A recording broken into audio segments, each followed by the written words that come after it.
Sign up to the SBR Network and use your free daily bet points to earn real-world prizes. Click on the page and start winning now.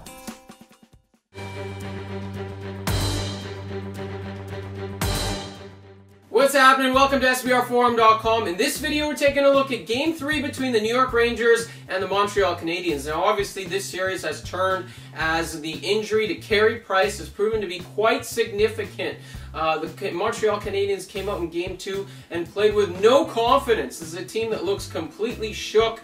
You know, we're talking about a team that went through Tampa Bay in 4 games, went through the Boston Bruins, had to go to Boston in Game 7, and they managed to win on the road, and now all of a sudden they're struggling to score against the New York Rangers. Now, don't take anything away from the Rangers here. They're playing well.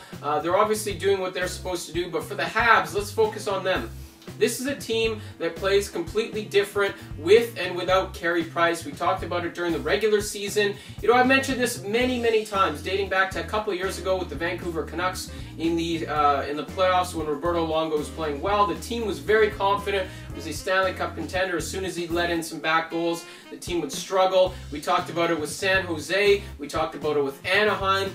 The Ducks are very much a team, pretty much, and pretty much all teams in the NHL, like the Ducks, are teams that when the goaltender starts to struggle, everything goes awry. And it's not just the fact that he's allowing a bad goal, it's a confidence thing. The team does not play as well offensively, they don't play as well technically, they're not as disciplined, and that's what we're seeing from the Montreal Canadiens. So nothing new here with the Habs. It's something that we see league-wide with all teams. But this is a big concern. Dustin Tokarski comes in Game 2, and really, he didn't play that bad. He played fine, but as mentioned, the confidence in the team is shot. You can see it in their offense. It's the team that has 1 goal in Game 2 and 2 goals in Game 1. 3 goals. We're talking about the Habs, who are the #1 scoring team in the postseason coming into this matchup. So obviously, things have not gone well for them. The train is off the track. So what do you do for Game number 3? Well, a couple things.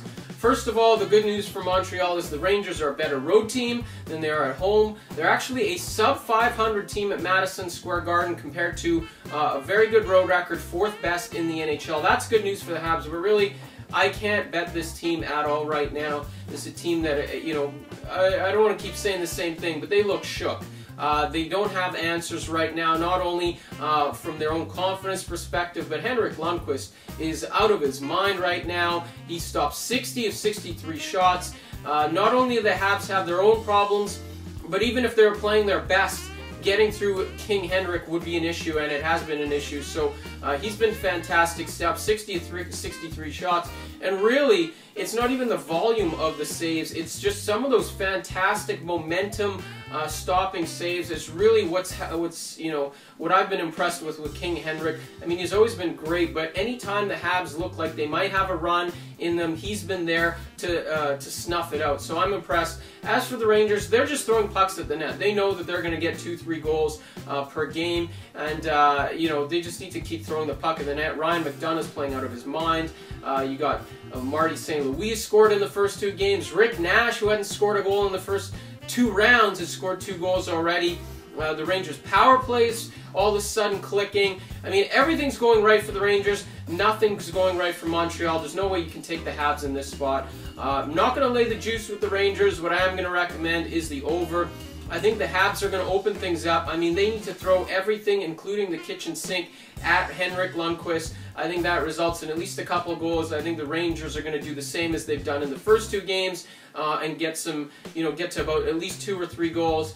We get a push at the very least in my eyes. I think over is the best play in this one. For those who don't mind laying some juice, you know what? I think the Rangers are a good pick here. I know they're up 2-0. I know this is going to be the Habs' best punch, but I really don't see them having a solution here for the Rangers. That's it for this video right here on SBRforum.com. Stick with us all the way through to the Stanley Cup Finals. We'll be here with you giving you video picks, written picks, any type of analysis that you're looking for all the way through until Gary Bettman awards the winning team's captain the Stanley Cup. Thanks for watching. We'll talk to you again soon.